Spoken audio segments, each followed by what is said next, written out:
At a summit of EU leaders in Brussels, there's been strong criticism of those member states that have continued to support Israel despite the mounting death toll and humanitarian crisis in Gaza. Arriving at the summit, the Spanish Prime Minister Pedro Sanchez described Israel's actions in Gaza as genocide. Leaders are assessing an EU report which concludes that Israel is in breach of the human rights obligations in its trade and political relations with the European Union.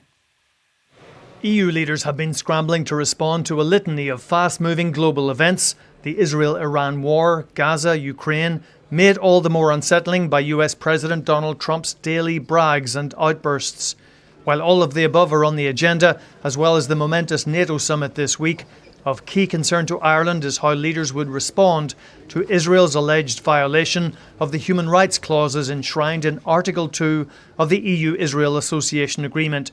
There is growing resentment at those member states, Germany, Hungary, the Czech Republic, who have steadfastly blocked tougher action against Israel. EU as a whole cannot really preach the rule of law anymore due to our inadequate response to the atrocities happening in Gaza. Unfortunately, some of the member states, important member states, decided to give first priority to their own interest and not to the human rights of the Palestinian people.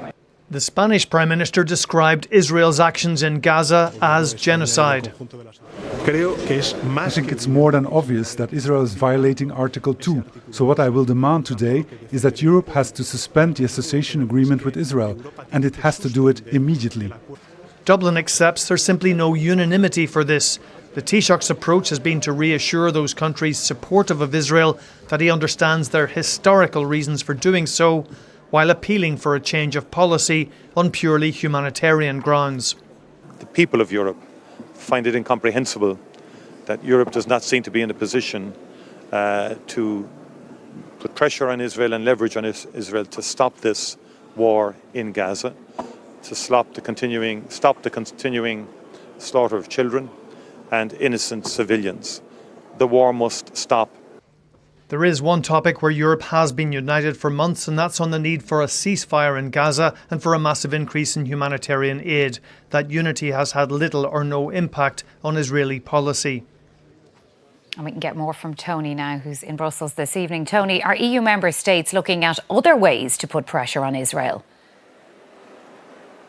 Well, they are, Sharon. I mean, the hard reality is that for the EU to strike any decisive policy on foreign affairs, international security issues, they need unanimity. Now, member states are looking at, for example, Norway, Canada, the UK, who have put sanctions on ultra-nationalist members of the Israeli Prime Minister Benjamin Netanyahu's cabinet. There is a move by Belgium, which is supported by Ireland, to ask the European Commission to see how EU member states, EU institutions could comply with that International Court of Justice advisory opinion last year, which held that Israel's occupation of Palestinian territories is illegal and that no country should facilitate that occupation through trade. Now, the Irish government's view is that the new Occupied Territories Bill is within its own framework legal and should comply with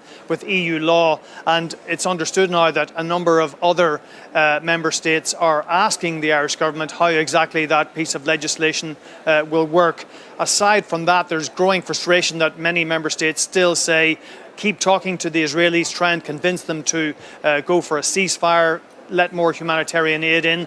More voices now saying that Donald Trump, the US president, is the only person who can really influence Israeli policy, but all of that remains to be seen. Europe editor Tony Connolly, thank you.